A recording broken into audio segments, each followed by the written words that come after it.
Good afternoon, everyone, and welcome to the Translational Biotechnology Seminar Series. In this student-run series, we hope to hear from professionals in the biotechnology field as they discuss their career path and their research. The goal is to gain a better understanding of the internal processes of biotechnology as a whole, from the personal journeys to the positive scientific impacts made in our communities. As a class, we nominated, voted on, and reached out to individuals with unique backgrounds and talents to achieve this goal. Also, real quick, please hold any questions or comments until the end of the presentation, and the seminar will be recorded on Zoom. If anyone was joining through the Zoom, you may put your questions or comments in the chat box, but we will wait till the end to read them. With that being said, my name is Jagan Zalako, and my group, Tatum Laird, Erica Buznian, Xiaomu Wang, and I are excited to introduce our first speaker for the series, Dr. Kimberly Lovie Murdaugh. Dr. Murdaugh is a double graduate from Harvard, where she received a bachelor's in chemistry and a master's in bioengineering before attending Yale Medical School for her MD. Through her career, she has produced patents, techniques, and publications that have expanded the safety and efficacy of gynecology and female reproductive health. At Yale, she became a specialist in ultrasound imaging while continuing to be an enthusiastic advocate for women's health. Currently, she's the director of medical imaging at New Age Medical PC, a gynecology clinic in New York, as well as director of research and development at Surrey, a company using physician-based research and biotechnology to enhance female sexual wellness. Recently, she won the 2023 Beacon Award for Innovation for her enchantment gel from Surrey. In parallel with her scientific achievements, this Renaissance woman is a professional artist recognized by the International Association of Art, where she uses film and photography to explore how patients and doctors cope with the emotions tied to medicine, such as tragedy, grief, and transformation. She's a prominent leader in her community, an award-winning scientist, a talented and recognized artist, and a trailblazer on the forefront of biotechnology. Coming all the way from New York City, please join me in giving a warm Trojan welcome to Dr. Kimberly Lovie Murdaugh. Wow, how can I follow that intro? Thank you so much for having me. It's a real honor to be here. And I was trying to think, when was I in your shoes? And I think it was around 11-ish years ago. So with that in mind, I put together a talk of things that I wish I had heard from people who seem to have it all going on for them. So this is my journey through research. We're going to cover all the bases here.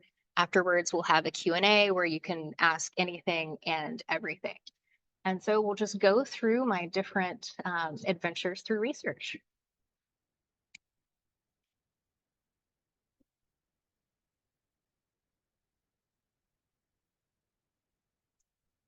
So I wanted to ground this talk in a framework that's pretty universal, and show of hands if you've seen this before. Okay, so I only learned about this a few months ago. So for those who have seen this, you're already way ahead of me. But this is called the hero's journey. And an academic named Joseph Campbell came up with this many decades ago. And it's a framework that a lot of famous tales, epics, and myths are told from. So in this journey, which you can find in literature, in like various tales throughout history and movies, you trace the hero through their journey, as it seems. So first you start off, things are normal world, and the hero is called to some sort of adventure. They get help along the way, and they leave this ordinary world into the special world where they have to cross over into this threshold, undergo a lot of ordeals, and they're finally rewarded at the end. Then they take their reward, what they've learned on the journey, and they return to the ordinary world and share it with everyone. And the nice thing about this is that we are all heroes on our own journeys. So this is applicable to everyone. Now, when I was in your shoes, like 12 years ago, a lot of professors would come and talk about their research and things that they've discovered. And they would focus on the call to the adventure, right? Like the questions that motivated them. And they would talk about some help, some grants that they got along the way. Maybe they would touch on their trials a little bit, and they would talk about the rewards at the end. But what about all the other things that are really difficult? I felt like that wasn't covered as much, or at least when I was in school, which seems like forever ago now. So I wanted to cover all of it for you. And I know we only have an hour, so pressure's on. But to do that, we have to go all the way back to July 2010. And I won't ask how old you were back then. But I was a junior in college, and it was the summer between my junior and senior year. And I was one of those people who loved chemistry. So I was a chemistry major, and I was also pre-med at the same time. And I was really lucky in that I had finished all my pre-med requirements, my chemistry requirements. So I had a lot of time on my hands this summer. So I decided to watch a movie. Show of hands if you know who David Bowie is, the artist. Okay, great, great. So I was a huge, and still am, huge David Bowie fan.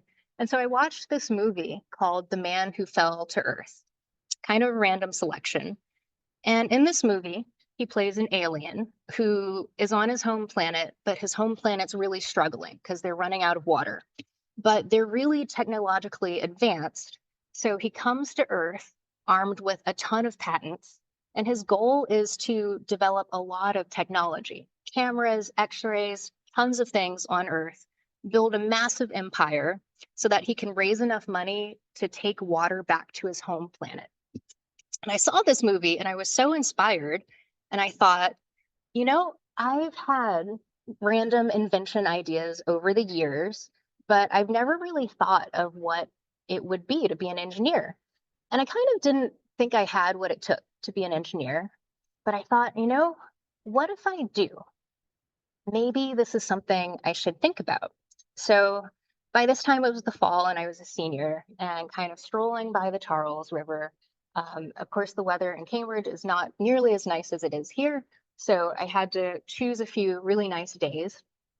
And I came to the conclusion, I really do want to go to grad school, but I have to have a really great research idea because I have not taken any engineering courses before, and I have to show them that I can do it. So what did I do? I had been taking a chemistry crossover course. It was a nanoscience and nanotechnology course. And as part of the course, we read a lot of papers.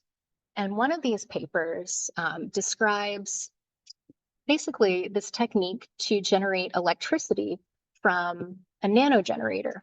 So sounds pretty complicated, but at its core, it's pretty simple.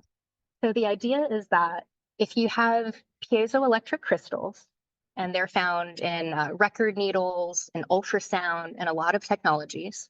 So if you take these piezoelectric crystals and you bend them, you can create electrical current from the mechanical movement. And I thought, okay, this is pretty abstract. I'm going to keep reading. So what did they do in this paper? They put piezoelectric crystals on the back of a hamster in a way that was safe for the hamster. And they noticed that when the hamster was running, it created a certain electrical signal. And when the hamster was scratching, it created a different electrical signal. And based on this, they could tell what the hamster was doing without even really looking at it. So I thought about this and I was thinking, that's a pretty cool proof of concept for this technology. What if I applied this to humans in some way? Like, how can I take this really cool idea and make it applicable? Maybe this can be how I can get into grad school. So what I did is I wrote it up and I applied for an NSF grant. I thought, what if we took the heart, which back in 2011, we were still trying to figure out optimal ways to image the heart. And I thought, well, wouldn't it be cool if we could cover the heart in these piezoelectric crystals? And that way you could have a distinct electrical signal from each part of the heart as it's beating. So you can map out the muscle movement to electrical movement. That could be another way that we can get information about the heart. And it was a really, really far out idea, really wild, but the NSF said, you know what, we're going to fund this. And much to my surprise for that and for grad school, Harvard grad school, the engineering school, which was new at the time, said, this is great. We want you to be a student here. So I felt so great about that. So I started grad school and I thought, okay, I have my project, I have my funding, this is awesome. But it didn't work out because no one was able to take on this project. It was pretty ambitious. There were a lot of amazing professors at the grad school, but they said, we're a new school. We were founded a year ago. Before then, we had been a department, and your project is awesome, but it's just going to take a lot of resources we don't have. So I fell into what I describe as like a very dark time. It was very hard. I like really doubted myself as a researcher, pretty much saw it as like a huge personal failure, um, and really relied on my friends to kind of build me up during that time. But I thought, I'm going to keep an open mind. I still want to do engineering. I'm not sure what my project's going to be, but I know that regardless of what it is, I want it to have some real world application to help people, to help patients. And so I thought, what if I can bridge a few different schools? And to do that takes a lot of mentorship. So one of my professors, he was a physiology professor. He has a great name, Joseph Brain. He taught physiology, and I went to him and I said, Joe, I had what I thought was an amazing idea. No one's able to do it. What do I do? And he had done a ton of physiology, groundbreaking work at the School of Public Health. And he told me, well, don't worry, as long as you have a creative spirit and an open mind, you can be really successful in engineering and science. So you can work in my lab. But of course, you'll still need to collaborate with someone at the engineering school. And we want to bring in your love for nanoscience as well. So I reached out to Evelyn Hu, who is in applied physics, and Phil Democritou, who is in nanoscience, and somehow managed to get all of them in a room together and said, is there any project for me that you think I could do that I think would be beneficial to society as a whole? And they had just the project. And as every mad scientist's fun project, it involves a nuclear reactor. So they told me about zinc oxide and sunscreens, which I always have to explain this to people on the East Coast, but I feel like in California, you'll know what I'm talking about. So some sunscreens are bright white, and that's because they have zinc oxide in them.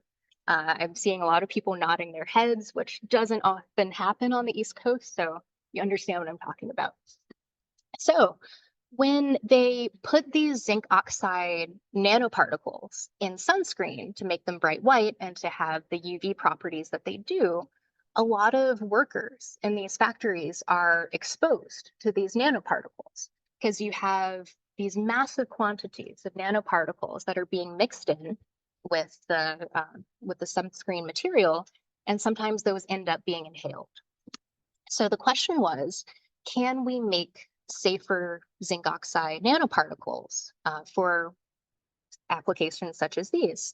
And so the question is, how do we make them safer? And if we coat them with silicon dioxide, can those be safer?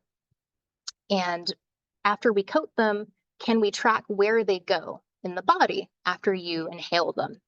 So that was pretty much the overview of my project. So what I had to do, with a ton of help, of course, was I made zinc oxide nanoparticles. So on the left, we have them as they appear under X-ray microscope. And then on the right, you have a silica coated. So outlined in red, they're coated in that gray outline halo, which is silicon dioxide. And then what I would have to do is take these from the School of Public Health over the river, over the Charles River, to the nuclear reactor, make them radioactive, put these radioactive nanoparticles back in my backpack, which lead shielding, very safe, and then take them back to the School of Public Health and instill them in rats to see where they went. And because they were radioactive, we were able to trace where they went throughout the body after they were inhaled. So by this point, I was feeling pretty good because I was keeping busy during the day. In addition to my grad student classes, I was working on what I thought was a really cool research project. But by the time December came around, and you probably all feel this to some extent, when you're just in lab day after day, you wonder if what you're doing is going to matter or actually make a difference in anyone's life. We had sacrificed so many rats by that point, and it was winter in Cambridge, so it was just really snowy and cold. And at one point, I had one of those days where you just feel like none of your experiments are going right. And you're like, why did I get myself into this? I just watched an alien movie and thought it would be cool to have some patents. What am I doing? And so when I was walking home one day, I took a shortcut through the Science Center, which is where Harvard undergrads spend a lot of their time. But as a grad student, I didn't have much reason to spend much time there. But when I was walking through on my shortcut, I noticed that they were screening a new documentary there. And the director was also there in person, which seemed really neat. And it was called United in Anger, a history of ACT UP. And I had no idea what they were talking about, but I didn't have anything else to do and was feeling kind of sad. So I sat in on the documentary. And the documentary was about the HIV/AIDS epidemic in the 1980s in New York. And it followed this activist group called ACT UP. And it was a lot of people living with HIV or AIDS who have known people with HIV and AIDS. And were really advocating to scientists, to doctors, to getting more effective treatment to the people who needed it most, because there was a big research movement, of course, to make antiretroviral medications to treat HIV and AIDS. But the concern was that so many people were dying at an unprecedented rate before, for as far as infectious diseases go. And so, can we get this medication to people faster? And one hospital that was really at the center of a lot of that was Beth Israel Hospital in the Lower East Side of Manhattan. And they were saying a lot of things in this documentary that really resonated with me. They were talking about the protesters who went to the Storm the NIH event in 1990, and they were urging the NIH to fast track research to get medications to patients faster. And I looked at this and I thought, this is exactly the type of stuff that I want to do that attracted me to science in the first place. It was this idea of translational medicine. And I know everyone here is super familiar with that concept, but back in 2012, it was kind of tough and seemed relatively new, because to do what I wanted to do engineering type projects and to get them to patients, I had to literally cross a river to do it. And in just getting the tour of your buildings today at USC, I see like what a wonderful situation you have here to have everything in one place. So that's really incredible. And you're all doing amazing work as an aside. So I looked at this and I thought, this is exactly where I want to be. And I want to make sure that in addition to my long-term research project, which is looking at these nanoparticles for sunscreens, I want to do something that I feel is more immediately applicable. And the nice thing is I was taking a course at the time. It was a medical device engineering course, and it was led by Dr. Einerson, Jan Einerson, and he is the director of minimally invasive gynecologic surgery at Brigham and Women's Hospital.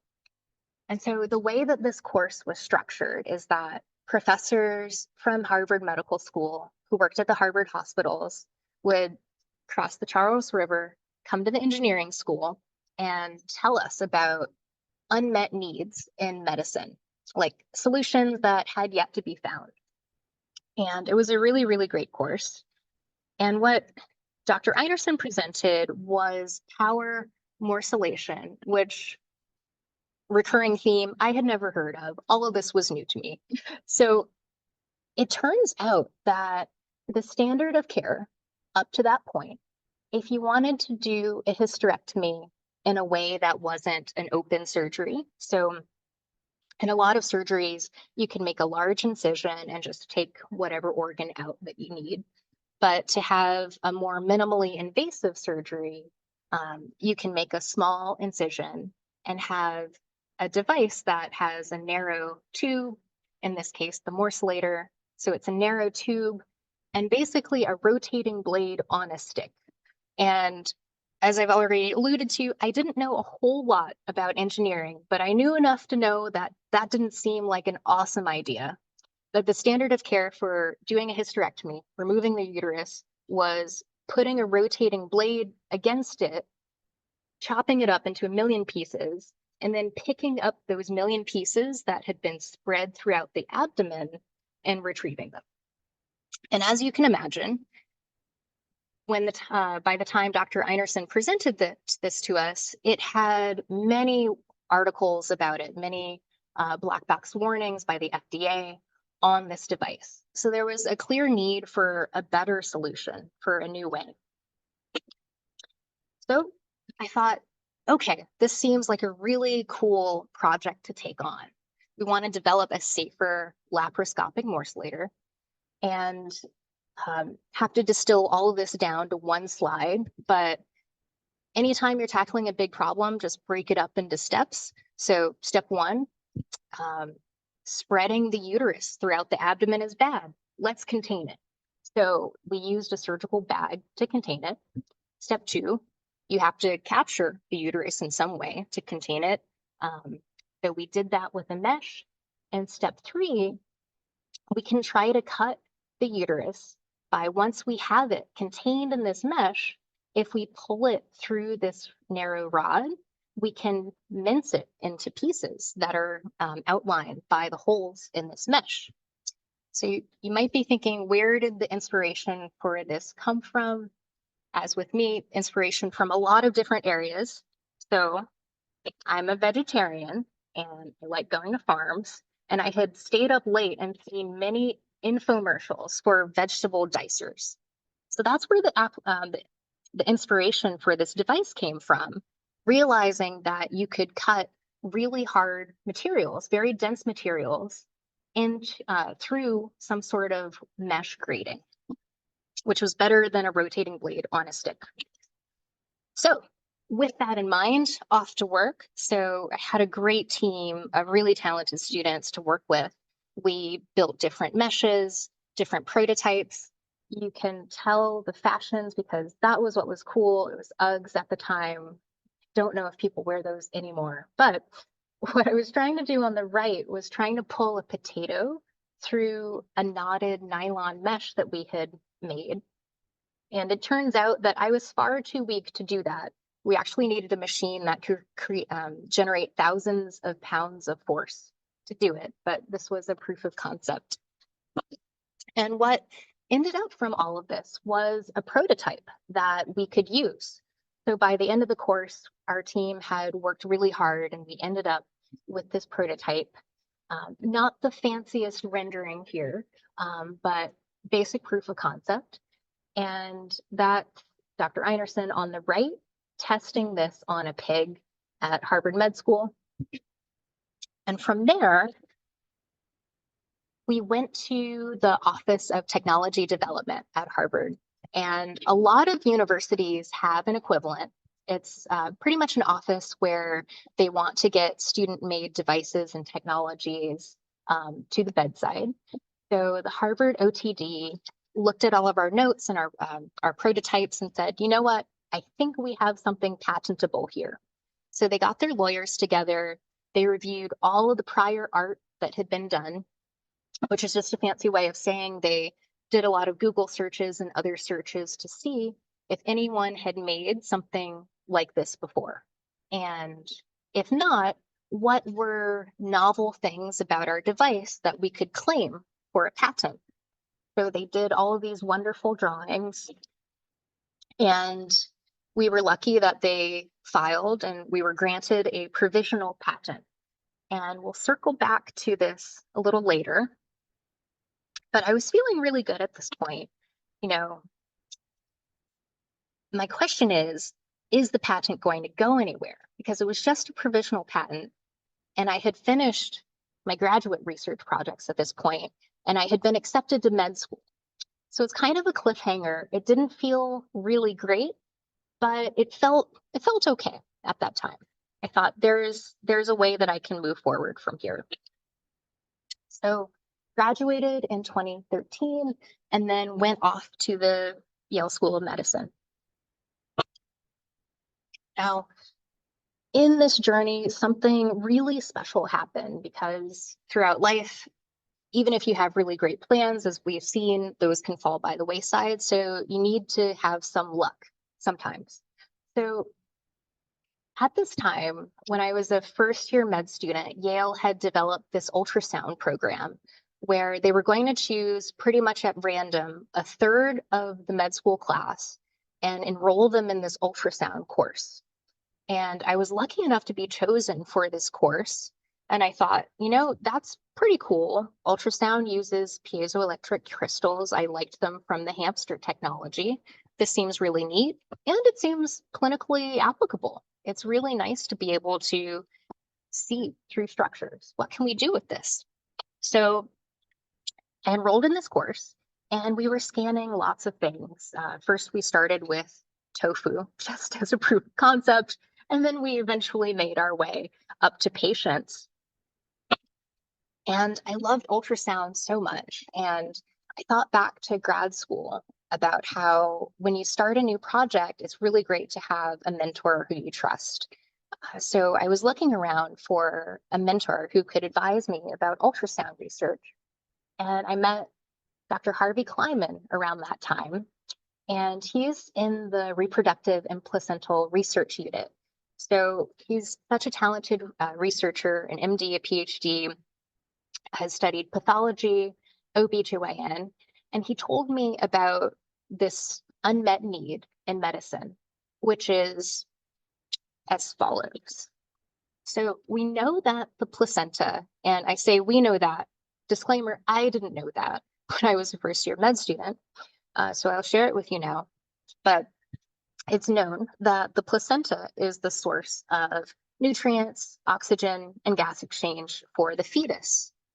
And it makes sense that a healthy, sufficiently sized placenta is needed for a healthy pregnancy.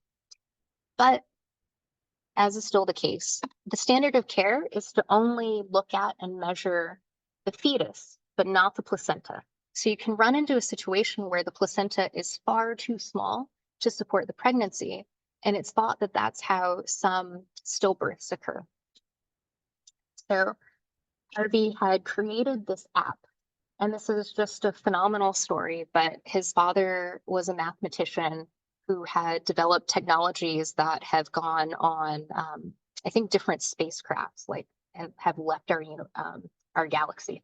But Harvey worked with his dad on this calculator that you can download as an app on your phone, and it can calculate estimated placental volume.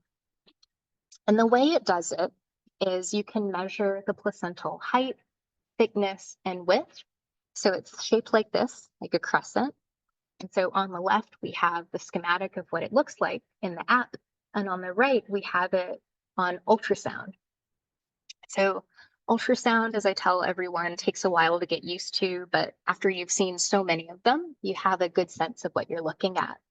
So in chatting with Harvey, he said, I have this really big data set that I'd like to analyze, and I want to know if there's a relationship between estimated placental volume and birth weight, because it makes sense that if your placenta is really, really, really tiny, it would be really hard to grow a very large baby, if that makes sense.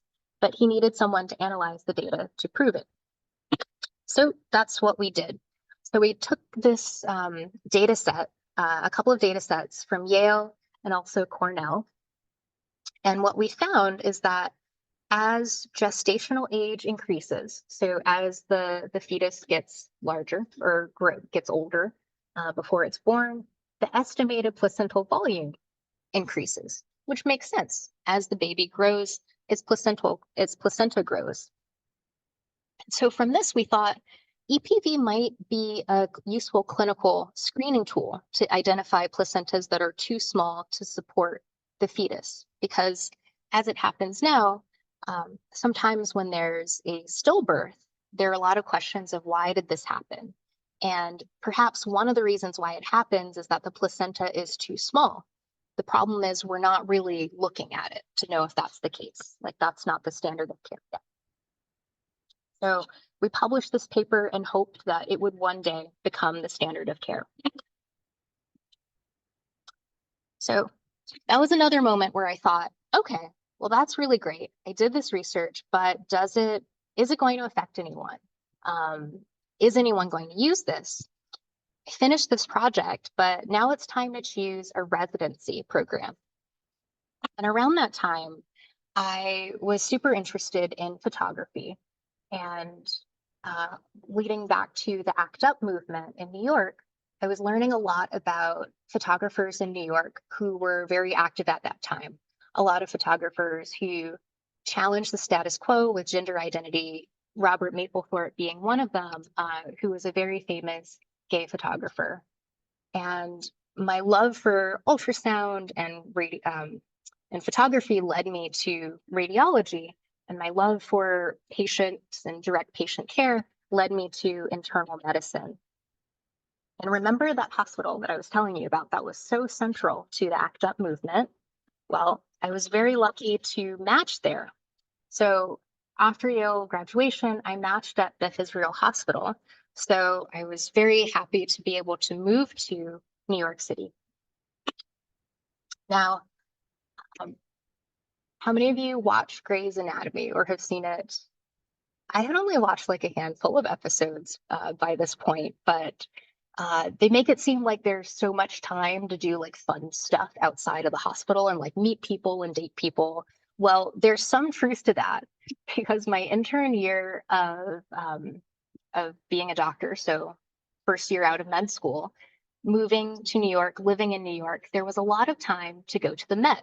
So I would go to my shifts during the day, and they were super long shifts. Sometimes they were night shifts, sometimes they were day shifts, but during my off hours, I would try to go to the Met. And in July of 2017, so my intern year, there was this Irving Penn exhibit. And I hadn't heard of him before, but I think I had seen some of his black and white photos. And he had a Rolleiflex camera, which, being an imaging nerd, I thought this was so cool because it has a dual lens system. So really sophisticated camera. And during the day, I would be a doctor, and that's our group photo. And at nighttime, I would just take photos throughout New York City and get them developed. The question is, what do we do with that? Like, am I ever going to be a photographer? You can see a recurring theme here. So I would start a different project or a different hobby, would make a certain amount of headway into it, and then wonder, like, is this ever going to affect anyone? Am I ever going to be any decent at this? And of course, I don't know if this happens for you, but I would look at my friends who had graduated from college and seemed to be doing all of the wonderful, exciting things. And there I was, like, still in school, still in training, like wondering if everything was going to materialize. And by the time intern year ended, I was ready to tackle a new research project. So that also coincided with my move from Beth Israel Hospital, which was downtown, up to the Upper East Side, which is New York Presbyterian of Cornell. And I was super interested in health equity and wanted to pursue something like that for my research project. So I found a mentor, Kemi Bababemi, and she's a really phenomenal person. She's a women's health imager, so a breast imager primarily. And she was doing some really fascinating things with health equity research. And what she knew was, or she was wondering, was whether mammography, so screening mammograms, could help address some of the breast cancer disparities in minority women. And when she was telling me this, I was thinking, that sounds like a cool research project, but I didn't realize there were breast cancer disparities in minority women. So I did a little bit of background reading and I realized that, okay, 1 in 8 women in the US will develop breast cancer in her lifetime, which I feel like I had seen that statistic before, but it really hit me at that point. And that's just an extraordinary high number. With that said, it turns out that African American women are 42% more likely to die from breast cancer, have 2 times the risk of aggressive cancers, and are at higher risk of genetic mutations like BRCA1 and 2. So Dr. Babakami's question was, can mammography help address some of these disparities? And I was a little relieved to be doing a research project that wasn't a basic science research. Full disclosure, my first thought was, well, I hope this can be as impactful as some of the research that I've done before. I don't know how I feel about doing a literature review. Will this have any impact at all? So we did a big literature review, and what we found was that mammography might actually be valuable in addressing breast cancer disparities through early detection of these triple negative breast cancers, which is more prevalent in African American women. So the main take home is, yes, mammography can help African American women. We just have to make sure they get screened. So still a lot to do with that, which we'll get to a little bit later. In January 2020, I was feeling pretty great because I was finally able to take a long vacation during residency. And so I went to Italy. It was really cool. It was my first time there. And I came back to Cornell end of January 2020, and I noticed something unusual. I was short of breath.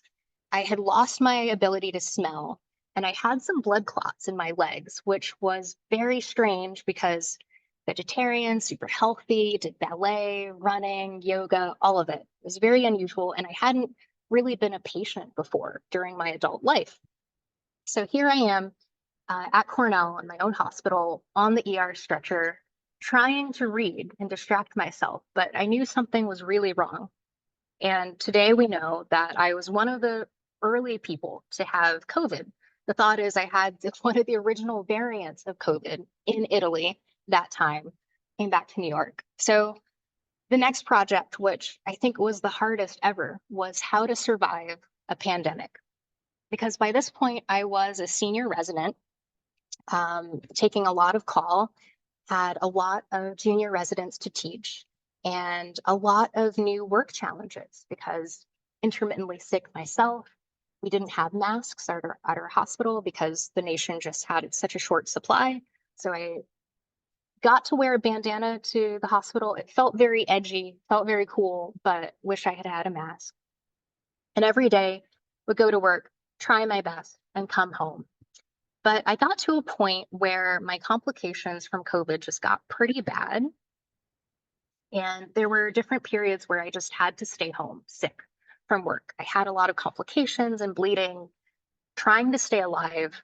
And it was a chance to really stop and ask myself, if I die, what do I want to spend my last days reading? And if I survive, how would I live life differently, if at all? Because I would say I felt like I had won the lottery academically many times. I had gotten into Harvard twice. The second time seemed like a fluke, and Yale, which also seemed like a fluke, and Cornell. And I felt very, very fortunate. But I asked myself, is there anything I would do differently? So here's the little book corner I had made. I like surrounded myself with a lot of books and like tried to pretend I was comfortable and just did a lot of reading at home because that's pretty much all I could do. And one of the things that I was reading, I revisited the work of Robert Mapplethorpe, and he used photography to explore his self-identity in health and in sickness. I thought, well, maybe Robert Mapplethorpe's work can be a guide. Like maybe when I'm sitting at home reading, maybe there's a way I can get back into photography again. Because as a resident, I hadn't had as much time for that as I did as an intern. So in looking at Robert Mapplethorpe's work, he really loved costumes, and he would dress himself up sometimes as like a woman, sometimes as a man, sometimes as an angel, sometimes as a devil. And one of my favorite quotes about him was, even when he got himself dressed up as a devil or a girl, it was in the interest of discovery and personal truth. And by the end of his life, so he was diagnosed with AIDS in 1986. And in his self-portraits, he was no longer playing a role. He had become this authentic figure that he was in his self-portrait. So this was his final self-portrait in 1988. And here he is with his skull cane, looking very, very somber. And looking at this and thinking about how sick I was, and thinking about my future patients, if I ever got the chance to take care of them, was how do we help patients maintain their sense of self, embrace their sense of self when they're faced with serious illness or major life changes? And I felt like I had done this on the science side, like I felt like I was doing my best to do translational medicine, but the aspect or the concept of doing it in the art world was totally new for me. So here's a self-portrait I did, actually turns out a year later, but was still having some complications. And it was a way to draw attention to all of the bleeding and the suffering, and really highlighting the parts that are diseased and vulnerable, and realizing that this is a way to be authentic with yourself and a way to be authentic with your viewers. Hopefully you'll create art that resonates with people, that speaks to them. And this is one way to do it, although it's a very, very vulnerable way to do it. But I was experimenting and trying to find out what resonated with me. And also on my bookshelf was this book that it's called A Woman's Right to Pleasure. And I bought it because I thought the cover was really cool. And when I was skimming it, I saw that it had a foreword by an OBGYN, which I thought was just a wild thing, that an OBGYN would curate a collection of works by female identifying artists and put them in a book. So I thought, this is really cool. I'm going to tag him on Instagram and thank him for doing such a cool thing and writing this book. And I was very surprised that he replied. And he said, "Oh, I love your Instagram page. Are you an artist?" And I was like, "Well, actually, no, but kind of, but yes. I'm actually a radiologist in New York City."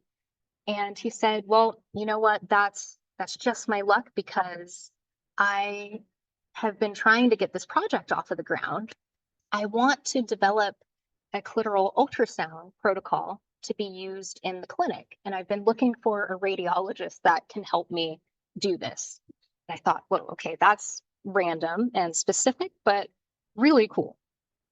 And he explained the problem as follows. So we have the image on the left of the penile anatomy, and on the right, clitoral anatomy. And we know that they're homologous organs, so made of the same embryological parts, but differentiate differently as you become a boy or a girl. So Dr. Marashi explained the problem as follows. He said, penile ultrasound is super commonplace. If you want to study erectile dysfunction, or if there's surgery or trauma, it's very common to do a penile ultrasound. And I knew this to be true because I was, a radiology resident, and I had done that and seen that a lot. And then he asked me, he was like, "Well, do you know of any clitoral ultrasound protocol? Because I don't. Like, what if a woman is going to have surgery in that area? What kind of imaging does she get? Or what if she's horseback riding, like men are horseback riding and injure themselves? What kind of imaging would you do for her? Because if it were a man, you would do penile ultrasound." And it seemed like such a very basic omission from clinical practice that I thought, I'm probably just missing something. Like, there's no way that this doesn't exist in the clinic already. But I did some looking into it and saw that it wasn't done in the clinical setting. It was mostly done in research settings in Europe, but not actually for patients. So another example of the importance of translational medicine, we had over a decade of evidence of this being done in research settings, but hadn't made it to the bedside yet. So I thought, well, this is a huge project, and also why hasn't anyone done this before?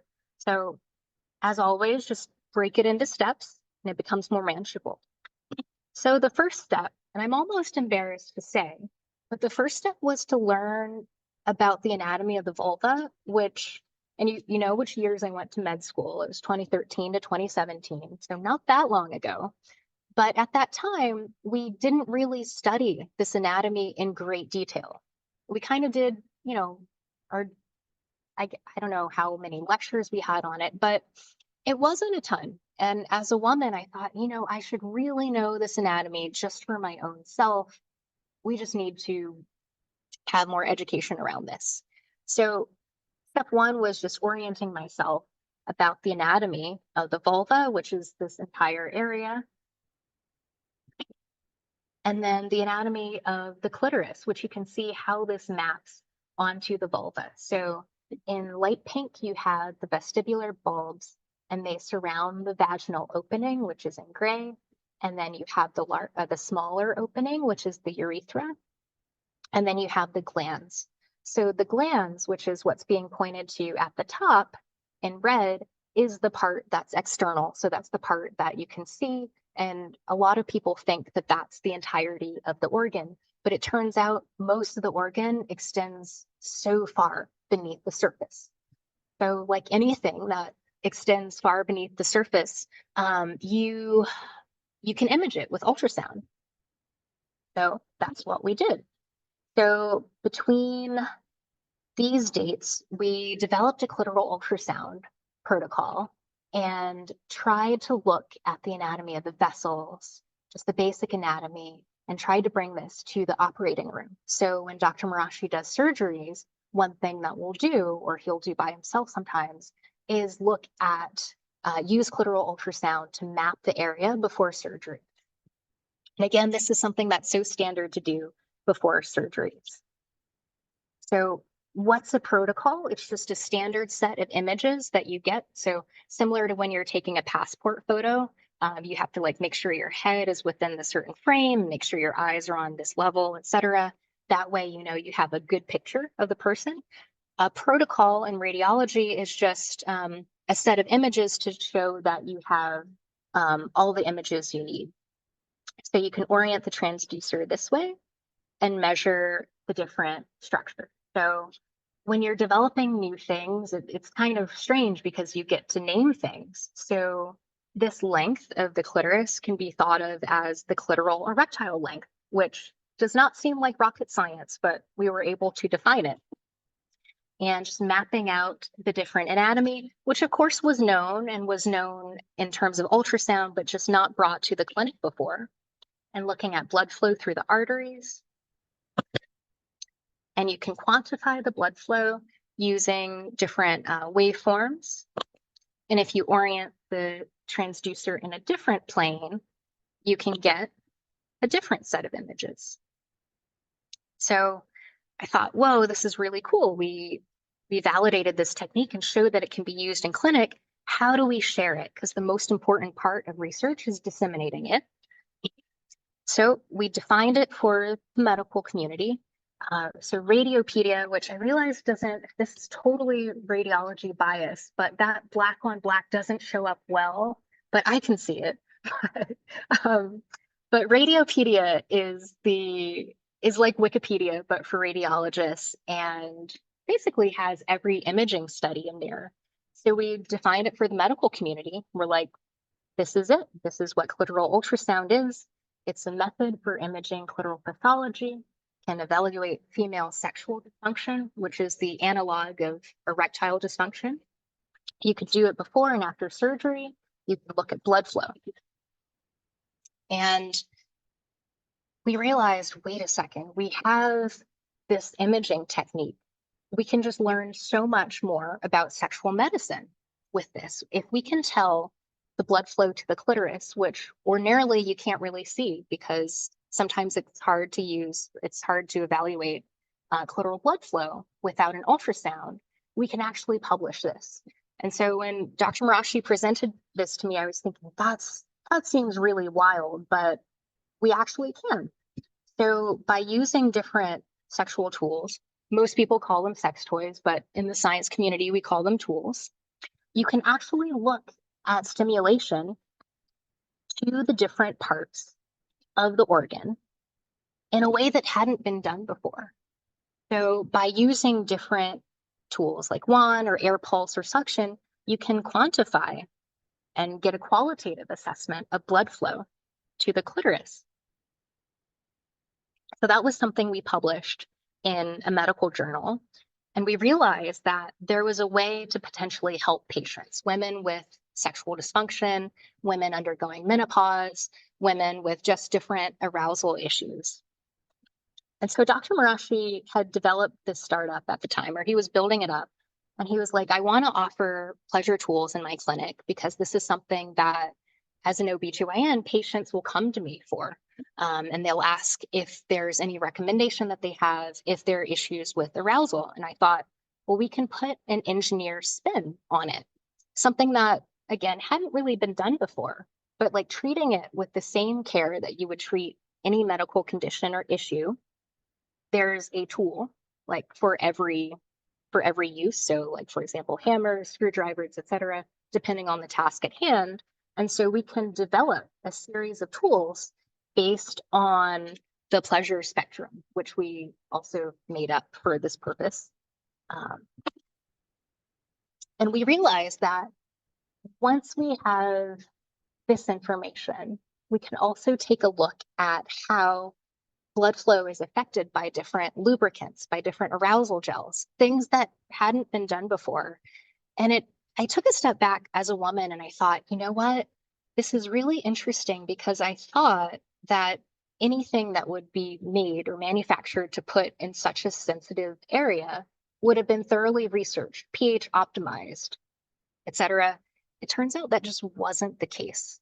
So we wanted to really set a new standard for this.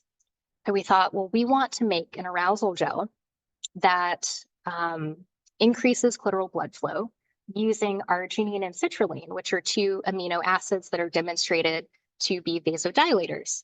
And we did this by making a few different formulations. We actually collaborated with this company that makes SurgiLube, which is used in operating rooms. So it's a sterile gel that's used in bladder catheterizations, used in the OR. So we knew we could trust them. And we worked with them to make something that would be pH optimized and safe for the vulva. And this is an example of blood flow to the clitoris before. So on the left, you can see flecks of red represent blood flow on clitoral ultrasound. So on the left, before, and on the right is after using this gel. And this is the part that, I mean, we're nearing the end of the talk. This journey has seemed very strange from the beginning to me, but this is the part that was the strangest to me because I thought, wait, I did so much more work with the nanoparticles and making them radioactive and sacrificing rats, but like, this is what people care about. That's really interesting. So we were really lucky and we won this Beacon Award, which is this beauty award. So it was kind of like an Emily in Paris moment where I feel like I strolled up to this industry, really didn't know what I was doing, but put my best intentions forward and put my background forward and used that to make something that people really cared about. And that leads us to the present day. So tomorrow I'll be presenting at a medical conference. It's the ISSWISH conference, so the International Society for Sexual Medicine. When it's a group of urologists and OBGYNs, pelvic floor physical therapists, midwives, nurses, PAs, whole community that gets together and wants to learn what they can do to help women's sexual health. So here we are at a booth last year and I think a few months ago. And bringing us full circle, what about those previous projects that at the end I thought, well, that felt really great, but will it make a difference? So 6 years after filing the patent for the Morse later, it was awarded, which felt really great. It doesn't happen often on that time scale, but it just shows you that this can be a decade-long process sometimes. And then 9 years after my Yale med thesis with Harvey Kleiman, this article was published because I had worked with an OBGYN and we used estimated placental volume and actually prevented a stillbirth, which if I had to pick one thing that I'm most proud of, I think it would be that. The fact that we were able to do that and it was written about in this piece to hopefully draw more attention to this technique and encourage more people to do it. And getting back to, I know this seems dramatic, but that's how it felt. So getting back to this grant, which is that far out piezoelectric nanogenerator hamster idea, but for hearts, the one that we couldn't do, I was reading a few months ago, and, or I guess it was a year ago now, and I was just reading just different nature papers, and I saw that there was this group that I was not part of, but I saw they made a wearable cardiac ultrasound imager. And I looked at it and I literally started crying, tears of joy, because it took a team of dozens of researchers across many different institutions to do this project that I thought of.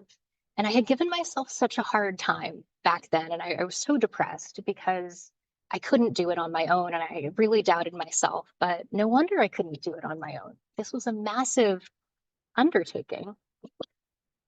So, some things I wanted to leave you with, and feel free to take photos, but I know these slides will be available. I guess my big lessons are if you approach the world with a general childlike curiosity and an open mind, you'll come across good research questions. And thinking of a good question is the hardest, probably most important part of research. So take your time with it, try not to rush it, and be honest with yourself about what you really care about. So one of my mentors reminded me of this recently, and it's really important to also not to be afraid to try new things. And this is the hardest for me to internalize.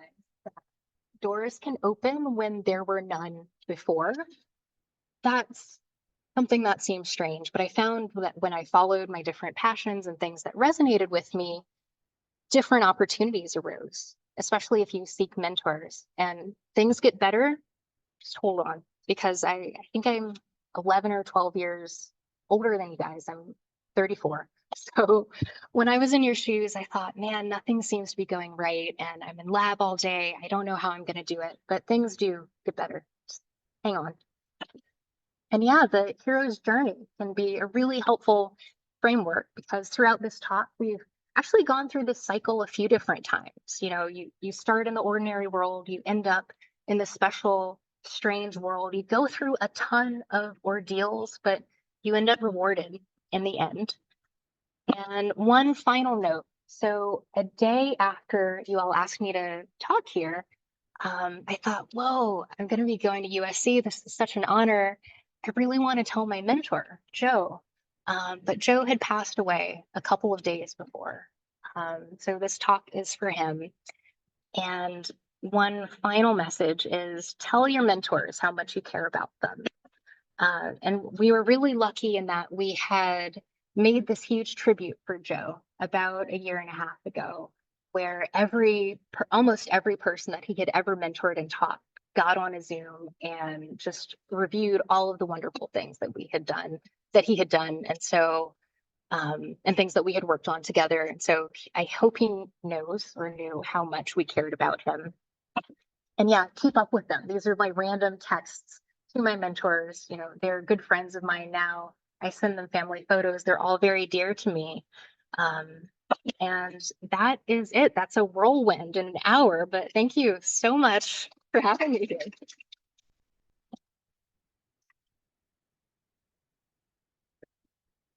Thank you.